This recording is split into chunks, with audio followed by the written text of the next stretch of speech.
Hello and welcome back to the Tin Barn. I'm Pragmatic Lee, and today's video is going to be the fourth in a series that I started around the first of the year, first of 2023, dealing with threading on the import lathe.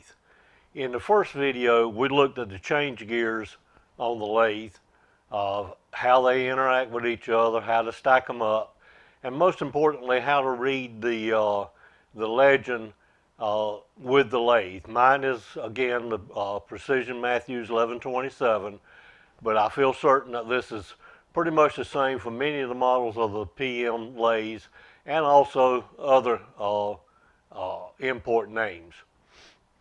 In the second video, we turned a or single point threaded a stud to make a 5/8 11 thread.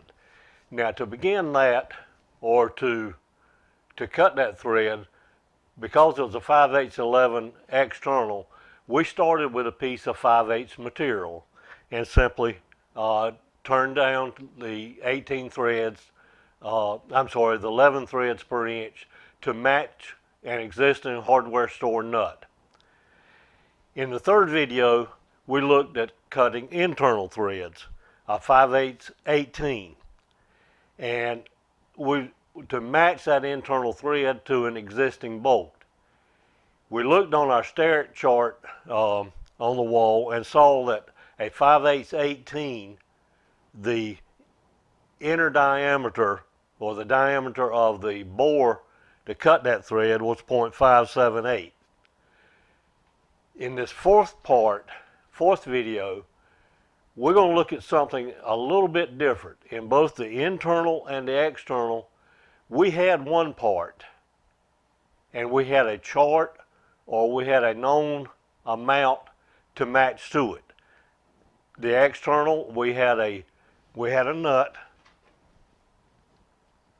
this 5/8 11 nut, and we knew for our external threads, start with a 5/8 inch 5/8 diameter piece of stud or piece of material. In the third video, we're starting with a threaded, we'll call it a bolt, a stud, 5/8 18. And again, we looked on the Starrett chart and it told us what size to bore that out before we started cutting our threads. So we knew one of the two diameters in both cases. What we're going to look at today is a piece of, this is a piece of chrome tubing. I thought at first it was stainless steel, but it's not, it's chrome, and it's welded tubing, meaning it's got a seam in the side of it, inside. Hopefully you can see that. It's a non-nominal diameter. What it's starting with right now, that's a 1.15 ID. We're going to turn this, put it in the lathe, and bore out that weld that's in there for about a 1/2 inch in, maybe 3/4 of an inch in. We're going to clean up that weld that's in there. Then we're going to bore it out until we got a smooth surface. No idea what that diameter is going to be. As a matter of fact, I'm not even going to measure it. After we get that cleaned up, bored out inside, I'm going to put the change gears in, and I'm going to cut an 18 thread per inch on the inside of this. Once we've done that, then we're going to measure it. And I'm going to show you a little trick on how to find what diameter to turn your, what's going to be the male piece for the external threads. See, we can't go to a chart because this is going to be a non-nominal value. So let's put this in the lathe now, clean this out, and then we'll cut some threads inside here. Let me make one statement before we get to that. I started this series back middle of November, I guess. Started recording it around the middle of November, and was first time ever kind of ahead in my videos and recorded the first 3 parts. That led on into December. My wife's sister got pretty bad off, had to go into the hospital, and passed away 2 days before Christmas. Then following that, we had some of the coldest weather that I've ever experienced here in eastern North Carolina. I actually saw the thermometer down to 9 degrees with a wind chill of negative 22. Now this is Fahrenheit, y'all, not centigrade. But that kind of put a damper on coming out here to the 10 barn. And if you haven't noticed, my voice probably sounds a little bit different now. Following the funeral for my wife's sister, it was 2 days after Christmas was when the funeral was held. Wife and I both tested positive for COVID. That's been a week ago today is when we tested positive. Since then, our daughter has tested positive as well. Her husband, my sister, and her sister. So we've had 2, 4, 6 of us in the family to come down with COVID in the last week. But pretty much over my part now, my part of it. I think all of us are doing a whole lot better. I'm still working on getting my smell back and getting my voice back. So let's turn to the lathe now and get started. All right, I got you back on the overhead camera again. We'll put our workpiece in there. Remember, this is just a piece of chrome tubing that was in my material bin. It's got a weld in there that we need to clean up. I'm going to use my 1/2-inch boring bar, and we're going to clean up about 1 inch, maybe just a little bit more than that inside here. So I'll bring this in until we just touch that weld joint.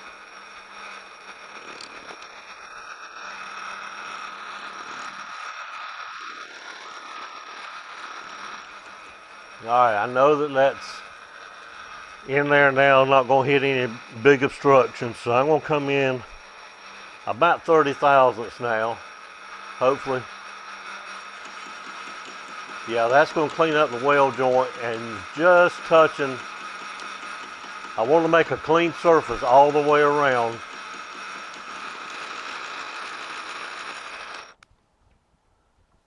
All right, that didn't quite clean up all the way around, so I'm going to just go another 10 thousandths.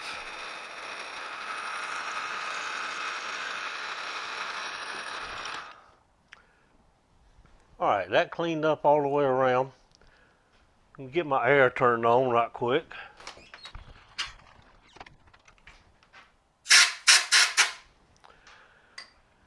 Now that is what I mean by a non-nominal value. I'm not even going to measure that. I'm going to take my boring bar and put it up.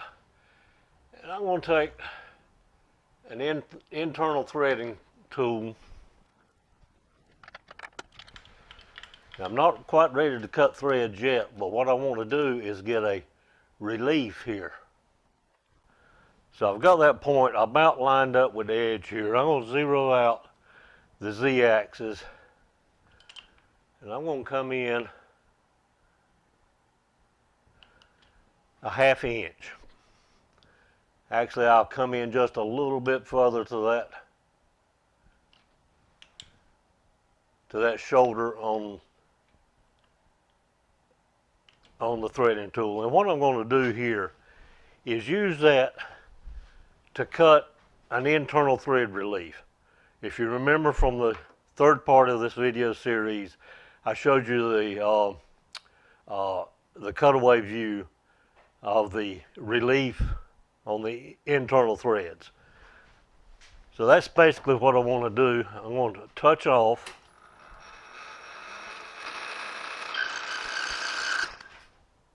All right, let's look at our fishtail again. We're going to be cutting at 18 threads per inch internal.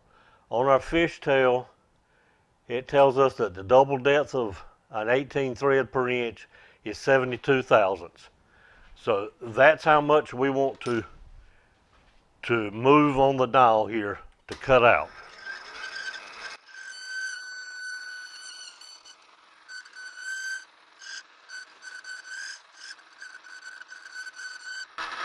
All right, all I did there,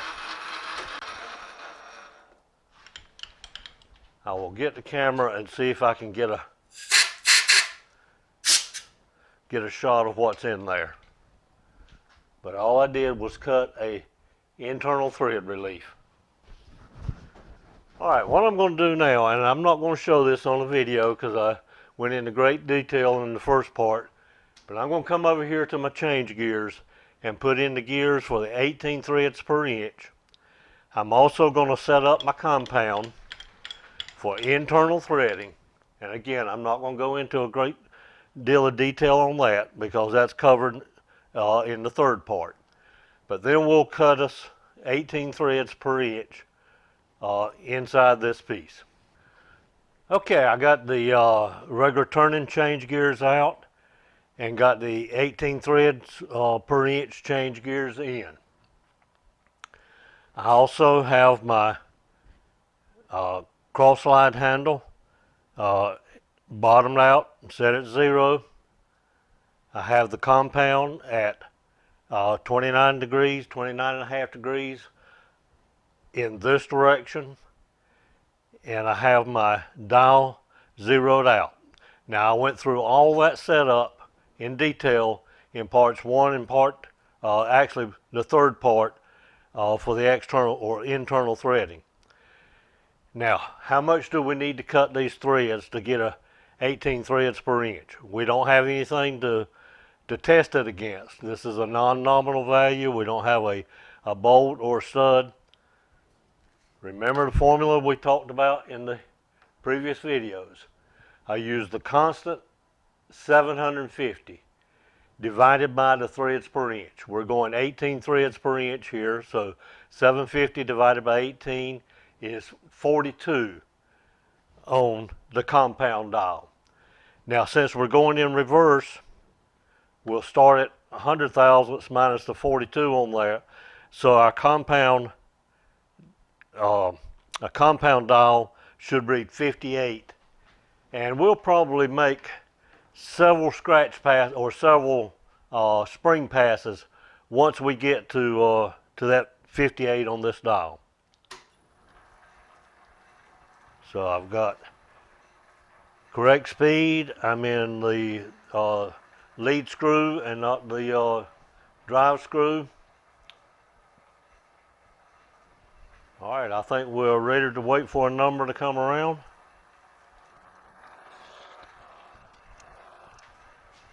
Okay, that's looking good.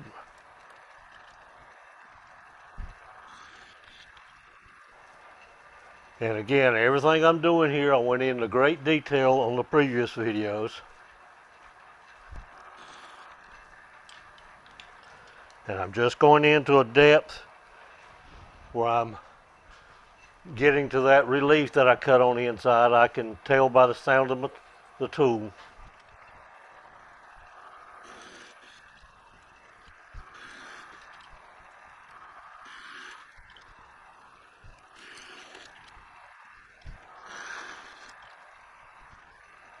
All right, this is our last change on the dial here.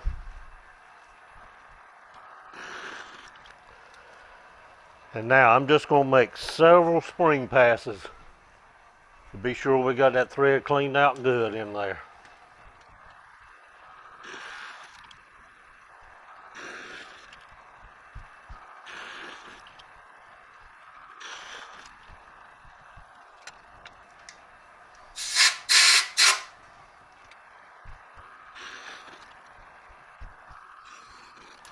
All right, that's sounding really clean inside there.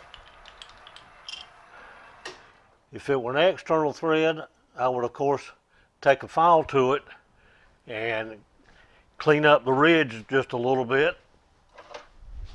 But since it's an internal thread, I'm going to take this little wire brush here, put it in my drill.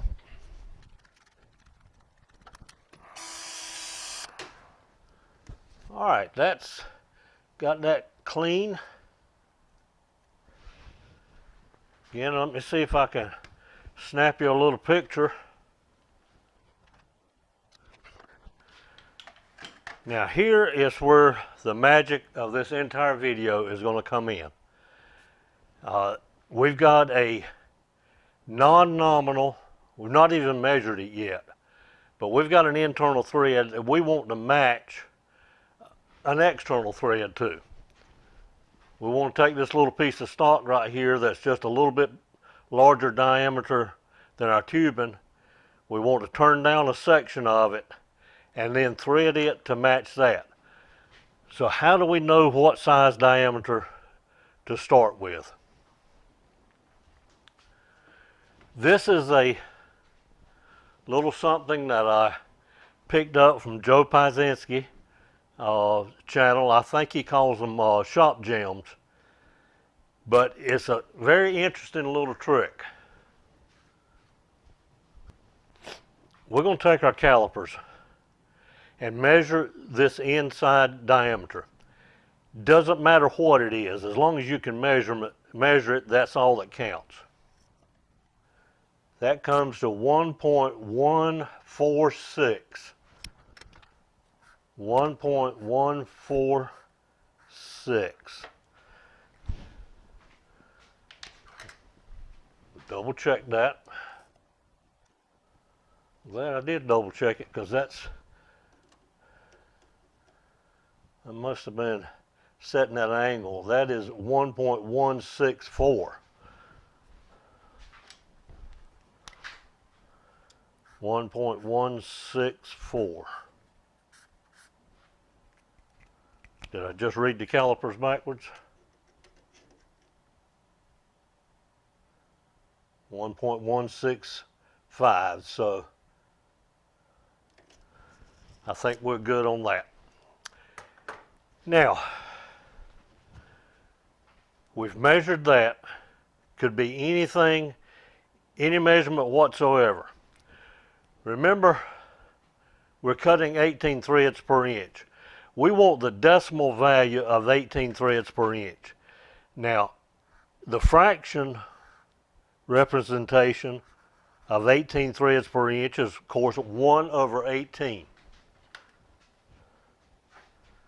To get the decimal representation of this fraction, we divide 1 divided by 18 gives us 0.055555. So we'll say 0.056. 0.056.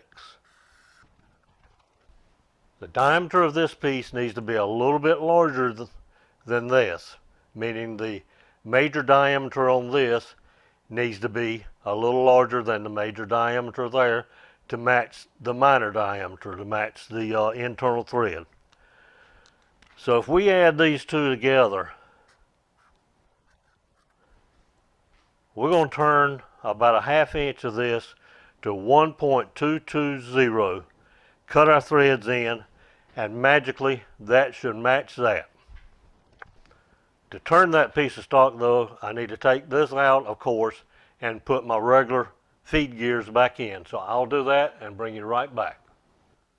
Okay, I got the regular feed gears back in now, turning gears.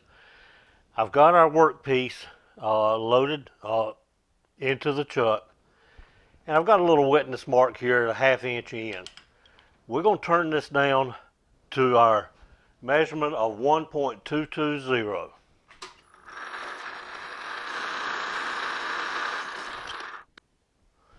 All right, let's get a measurement of that. I think I'll run a piece of emery over it a little bit, just to clean that up to begin with. We'll zero out the x-axis on the DRO right now. That measures 1.329 minus our 1.220. 109 thousandths we need to take off.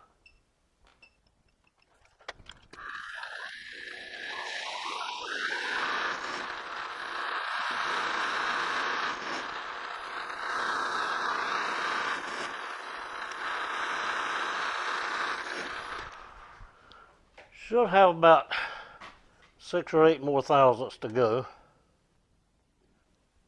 1.230. So we got about 8 more thousandths to go.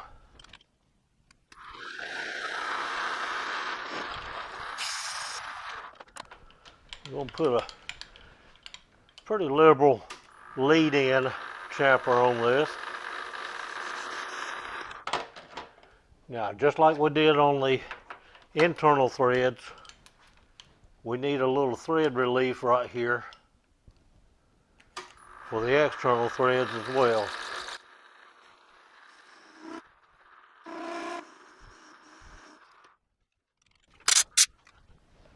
All right, we got our workpiece ready now. As I've been doing in this video, I'll try to get you a good close-up picture of it. All right, I'm going to put the 18 threads per inch change gears back in one more time, and we'll cut our external threads. Okay, let's do a quick little recap on where we are so far. All right, 750 our constant divided by the 18 threads per inch is 42. We got 42 laid out down here on our, or written down on our compound, and since we're feeding in, we will actually go until we read 42. We did our internal threads. We simply cleaned out the bore on that, cut our internal threads to the depth until we read 58, since we were going opposite or pulling in towards us. After we cut our threads, we measured that diameter. It come out to 1.164.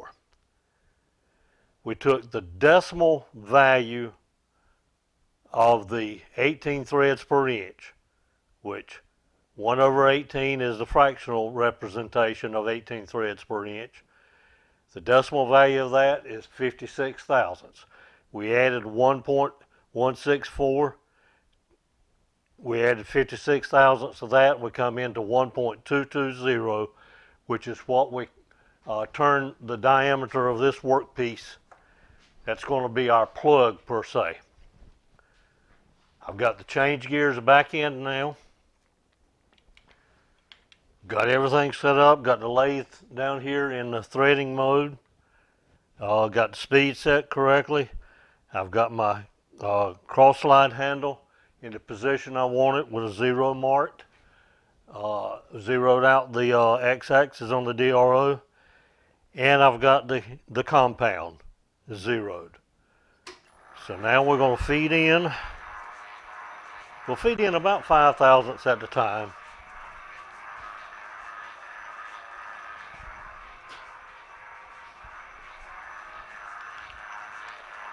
Wait for our number to come around down here.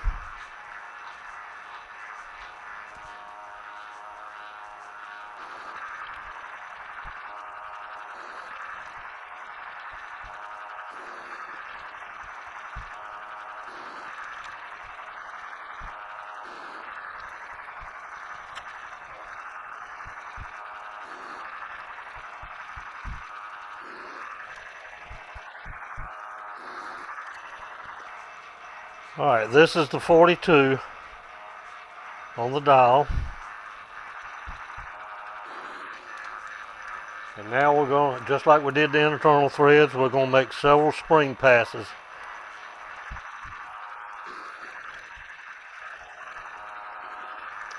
All right.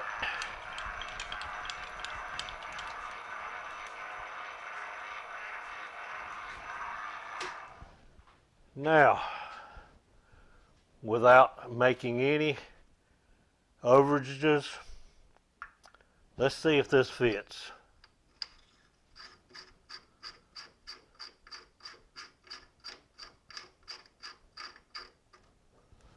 Folks, I don't know how to make it work any different. I've not done any pulling the wool over your eyes. Everything you saw in this video was straightforward.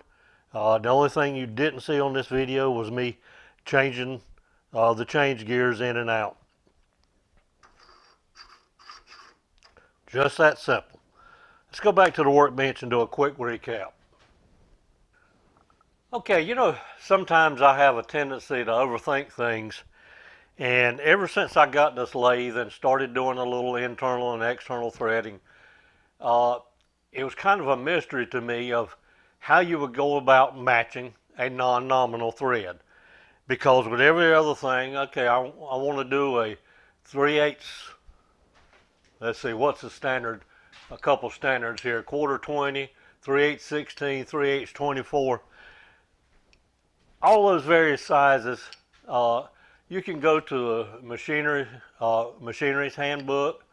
You can find numerous tables online that will tell you the major and minor diameters, so that if you've got a nominal male, it'll tell you what to bore for the and thread for the internal, or if you've got a nominal internal thread, it'll tell you what size material to start with to cut your external. But for non-nominal, I did a lot of experiments before I put this video together. I did a lot of experiments using the double depth of thread to determine what the opposite size piece needed to be, and that worked. But there was a bit more oversizing or allowing for tolerances with that than there is in this case. Let's look again right quick at what I picked up from Joe Pazinski's video, and I'll do my best to put that a link to that video in the description of this video. Okay, so to match a non-nominal thread, let's say we need to match an internal diameter. Now in this video you saw me cut that internal diameter or internal thread from a piece of welded round stock tube. But let's say you're given a work piece that's got a internal thread in it, and you measure that diameter and it doesn't come out anything nominal. Here's all you've got to do. Take the diameter of that internal thread. In this example, it come out to 1.164. You're not going to find in the machinery's handbook or any table online that I'm aware of the specs to tell you that an internal diameter of 1.164 with 18 threads per inch, what size diameter to start with for your stud. So again, very simple math. Take the threads per inch in decimal. 18 threads per inch. The decimal equivalent of that is 0.056. 1 divided by 18 tells us that we should start with a diameter of 1.220. Cut our threads in that and it should match, which you saw it did.